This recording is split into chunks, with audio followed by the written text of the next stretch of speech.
제 이름은 김은자. 올해 64입니다. 돌아보면 제 젊은 날 30년은 오직 아들 하나만을 위해 살았습니다. 번듯한 직장 한 번 가져보지 못하고 가사도우미와 여간 청소부로 굳은 일마다 않고 땀 흘려 돈을 벌었지요. 본격적인 이야기 시작 전 구독과 좋아요를 눌러주시면 매일 새로운 이야기를 제일 먼저 들으실 수 있습니다. 저는 한겨울에도 손이 꽁꽁 얼던 여간 화장실을 수없이 닦아냈고 낯선 집 살림을 제 것보다 더 정성껏 돌봤습니다. 주름진 제 손에는 고단한 세월의 흔적이 고스란히 남아있지만 단 한 번도 후회하지 않았습니다. 이 악착 같은 세월이 있었기에 제 아들을 훌륭하게 키워낼 수 있었으니까요. 제게는 큰 꿈이 하나 있었습니다.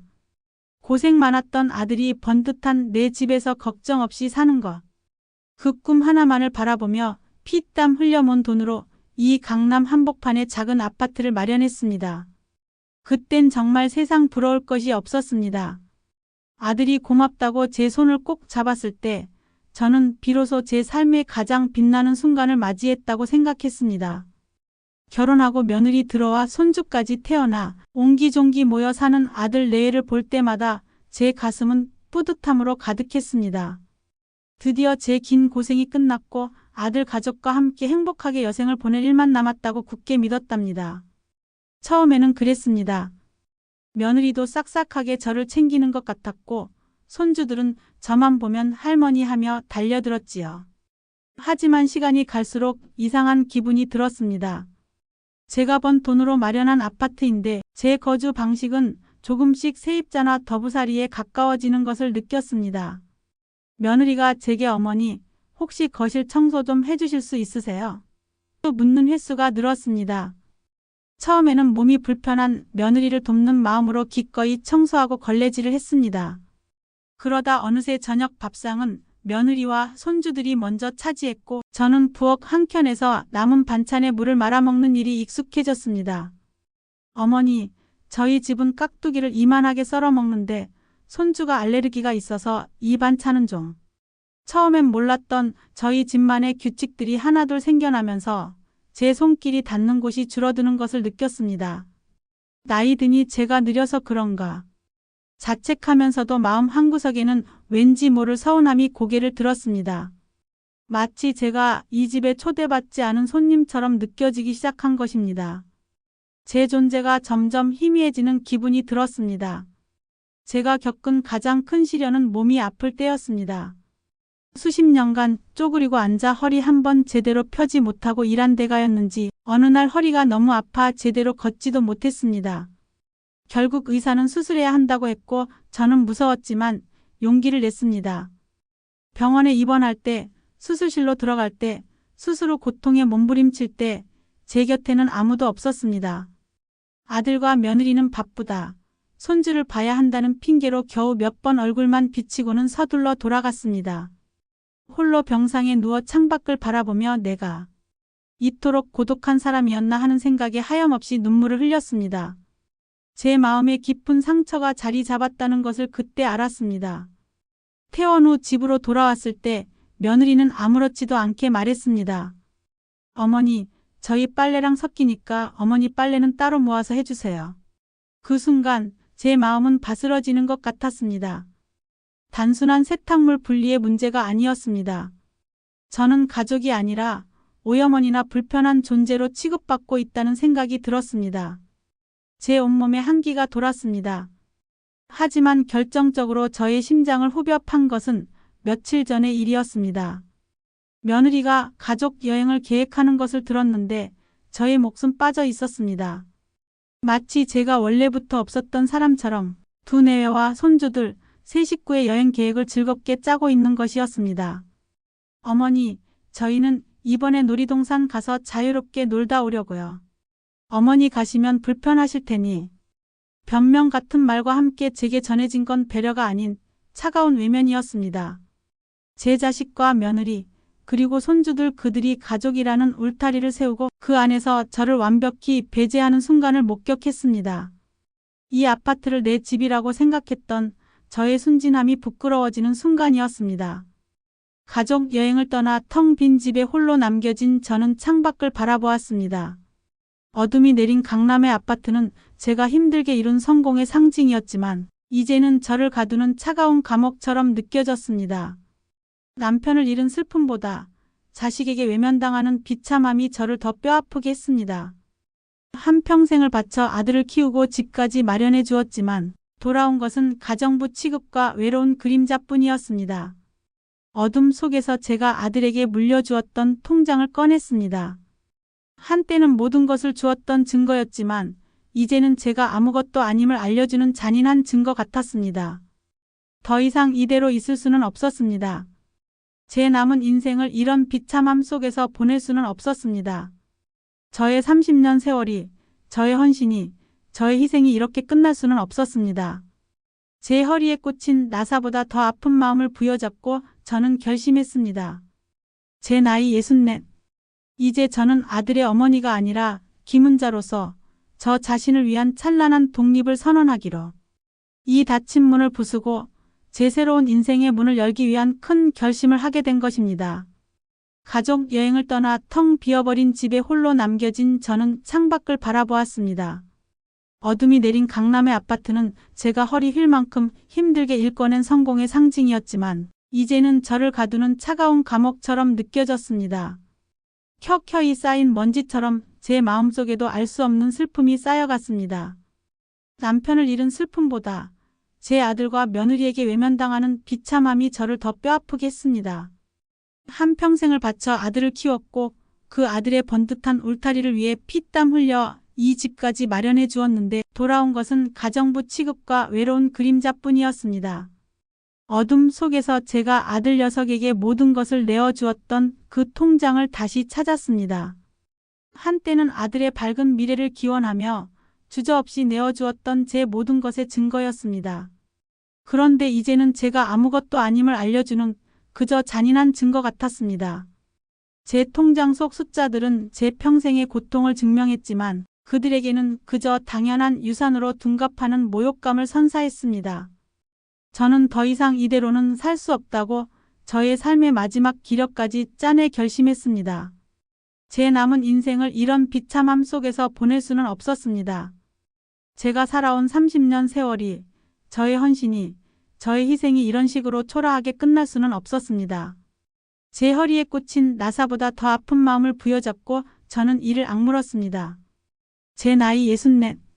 이제 저는 아들의 어머니가 아니라 김은자로서 저 자신을 위한 찬란한 독립을 선언하기로 말입니다. 이 닫힌 문을 부수고 제 새로운 인생의 문을 활짝 열기 위한 큰 결심을 드디어 제 안에서 꺼내어 세상 밖으로 내던지기로 한 것입니다. 며칠 뒤 아들 가족이 여행에서 돌아왔습니다. 시끌벅적한 현관 소리, 오랜만에 듣는 손주의 제잘거리는 목소리, 그 모든 소음이 제게는 아득하게 들렸습니다. 여느 때처럼 저녁 식탁에 온 식구가 모였을 때 저는 깍두기를 썰듯 단호한 마음으로 깊게 숨을 들이쉬고 입을 열었습니다. 얘들아, 엄마가 너희들에게 할 말이 있다. 제 목소리는 제가 생각했던 것보다 훨씬 더 단호했습니다. 오랜 세월 가사도우미 일을 하면서 남의 살림을 보며 키웠던 제 속의 단단한 자아가 저를 지탱해 주었습니다. 그릇 부딪히는 소리만 나던 식탁의 순간 정적이 흘렀습니다. 아들과 며느리는 순간 의아한 표정으로 저를 바라보았습니다. 이제 곧 시작될 회오리를 알지 못하는 순진한 표정들이었습니다. 제 입에서 나온 말에 아들과 며느리의 표정은 삼시간에 얼어붙었습니다. 마치 기다렸다는 듯 그들의 눈빛은 서서히 차가운 빛으로 변해갔습니다. 엄마가 이 아파트에서 나가려고 한다. 그동안 너희들이 행복하게 사는 걸 보는 것으로 충분했다. 이제 내 삶을 살고 싶다. 저는 조용하지만 제가 할 수 있는 모든 단호함을 담아 말했습니다. 순간 며느리는 얼굴을 붉히며 버럭 소리쳤습니다.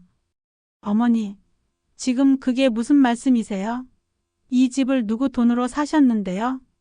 아버님이 돌아가신 후 아들인 남편에게 유산으로 물려준 것이나 마찬가지인데 이제 와서 이러시면 저희는 어디 가서 살라고요? 며느리의 목소리는 제가 이제껏 겪었던 그 어떤 모욕보다 날카롭게 제 가슴을 찔렀습니다. 아들은 침묵했습니다. 그 침묵은 며느리의 거친 목소리보다 더 저를 아프게 했습니다. 제가 평생 바쳐 키운 아들의 무관심은 저의 마지막 기대를 산산조각 냈습니다. 어릴 적 저의 치마폭에 매달려 엄마, 엄마 하며 저를 따르던 그 아들이 이제는 제 목소리에 침묵으로 응수하다니요. 저는 잠시 말을 잃었습니다. 제가 번 돈으로 산 집이라는 사실이 며느리의 입에서는 유산으로 둔갑하는 비극적인 순간이었습니다. 심장이 쿵 하고 지하실로 떨어지는 것 같았습니다. 하지만 저는 이를 악물고 눈물을 삼켰습니다. 저는 이 집을 내놓고 작은 오피스텔이라도 얻어 홀로 살 생각을 하고 있었지만 그들은 제가 가진 것까지 제 마지막 존엄성까지 탐내는 듯 보였습니다. 그날 밤은 제가 살아오면서 겪었던 가장 길고 혹독한 밤이었습니다. 잠 못 드는 밤, 저는 그들에게 헌신했던 지난 세월이 무참히 짓밟히는 것을 보았습니다. 하지만 동시에 저는 제가 얼마나 단단한 사람인지도 깨달았습니다. 저는 더 이상 물러서지 않을 것이라고 제 자신에게 맹세했습니다. 그들은 제가 집에서 나가겠다는 결심을 무르고 다시 자신들의 편안한 삶 속으로 저를 가두기 위해 온갖 방법을 동원했습니다. 아들은 이제 와서 어머니, 제가 잘못했습니다. 효도할 기회를 달라며 매달렸고 며느리는 손주들을 생각해달라며 아이들을 앞세워 감정에 호소했습니다. 매일 밤낮으로 전화가 오고 집으로 찾아왔습니다. 하지만 이 모든 것이 저를 다시 자신들의 편안한 삶 속에 가두려는 위선적인 모습으로만 보였습니다. 진정으로 저를 걱정했다면 제가 아파서 허리 수술을 혼자 받을 때 며느리가 제게 빨래를 따로 하라며 차가운 말을 내뱉었을 때 가족 여행에서 저를 제외했을 때 단 한 번이라도 저의 마음을 헤아려 주었을 겁니다. 제가 홀로 외롭게 삭히던 그 순간들을 단 한 번도 알려고 하지 않았던 그들이었습니다. 결국 아들이 저를 데리고 변호사를 찾아갔습니다. 겉으로는 형식적으로 어머니의 뜻을 따르는 척했지만 제가 낸 돈으로 마련한 아파트에서 제가 나가려는 상황이니 저에게 돈을 더 뜯어낼 수 없을까 하는 것이었습니다. 변호사님은 제 명의로 된 아파트이기에 제가 온전히 권리를 주장할 수 있으며 오히려 아들 가족이 지난 몇 년간 부당 이득을 취했다고 볼 여지도 있다고 했습니다. 하지만 저는 그렇게까지 하고 싶지는 않았습니다. 그저 제 노년을 제 방식대로 살고 싶을 뿐이었습니다. 더 이상 이 관계에서 고통받고 싶지 않았습니다. 변호사 사무실을 나와서 아들은 제게 터무니없는 세입자 퇴거 비용을 요구했습니다. 엄마가 갑자기 나가버리면 우리도 급하게 집을 구해야 하니 이 정도는 줘야 한다는 말도 안 되는 억지였습니다. 30년을 키웠고 평생을 바쳤던 아들이 이제 와서 제게 돈을 요구하다니.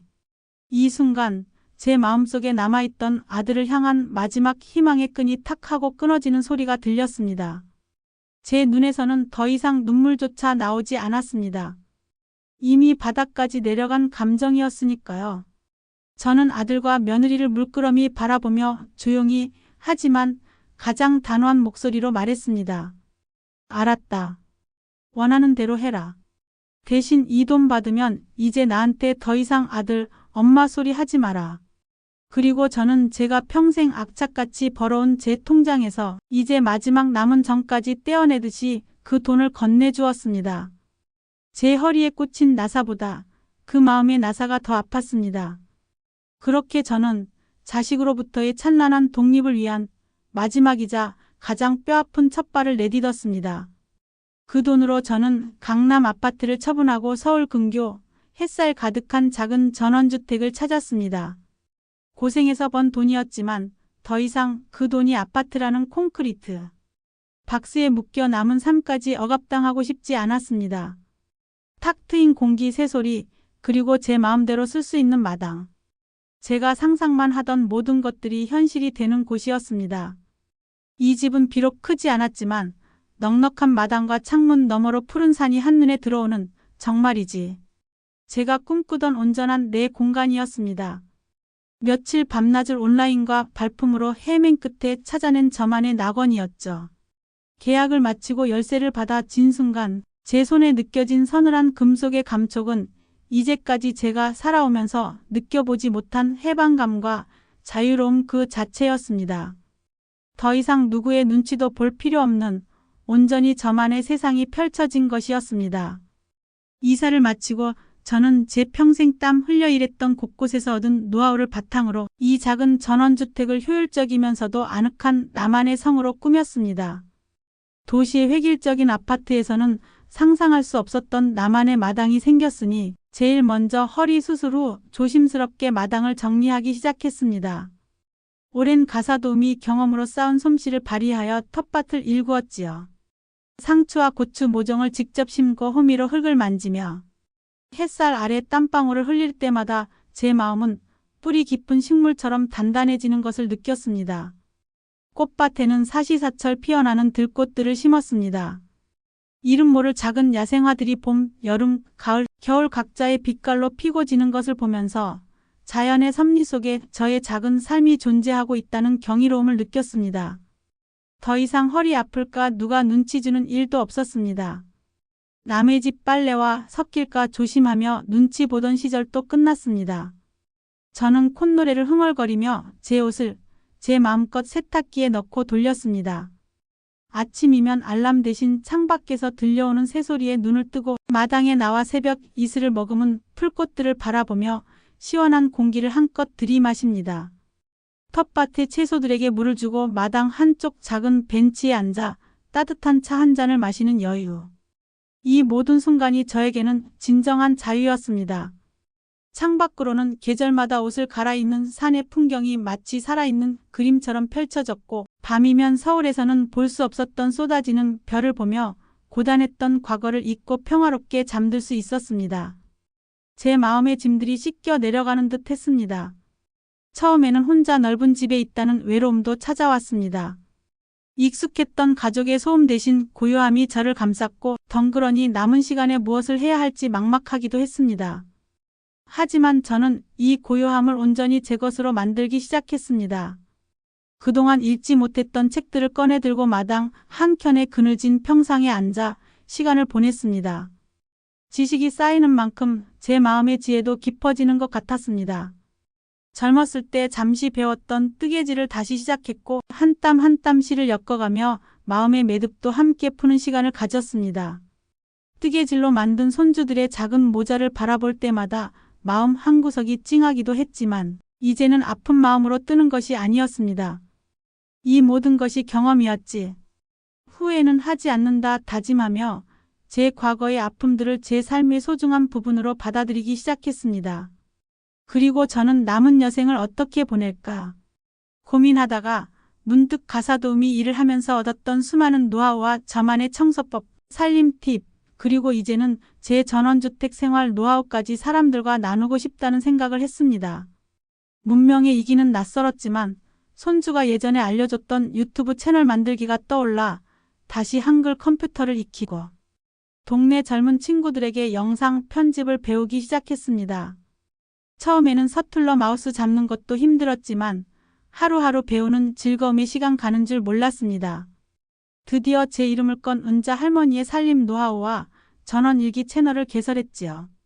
제가 알뜰살뜰 살림했던 모습들과 마당 가꾸는 소박한 일상들이 영상으로 만들어져 사람들에게 전달되기 시작했고 은자 할머니는 새로운 이름으로 불리게 되었습니다. 예상보다 많은 분들이 저의 영상에 공감하고 할머니, 존경합니다. 저도 할머니처럼 살고 싶어요. 같은 응원의 댓글을 달아주셨습니다. 댓글을 읽으며 제가 세상과 연결되어 있음을, 저의 소박한 경험이 다른 이들에게도 희망과 도움이 될 수 있음을 느끼며 큰 보람과 행복을 얻었습니다. 홀로라고 느꼈던 저에게 새로운 가족들이 생긴 것 같았습니다. 시간이 흘러 저는 진정한 독립을 이루었습니다. 제가 이뤄낸 이 평화로운 삶을 보며 아들과 며느리는 처음에는 저를 이해하지 못했지만 제가 굳건히 제 삶을 개척해 나가는 모습을 보며 조금씩 변하기 시작했습니다. 이제는 굳이 제가 먼저 연락하지 않아도 가끔 안부를 묻는 연락이 오기도 하고 주말에는 손주들이 제가 심은 마당에 탐스러운 딸기를 따러 오기도 합니다. 예전처럼 매일 볼 필요도 매일 같이 부대낄 필요도 없었습니다. 적당한 거리에서 서로의 삶을 응원해주는 관계로 바뀌었습니다.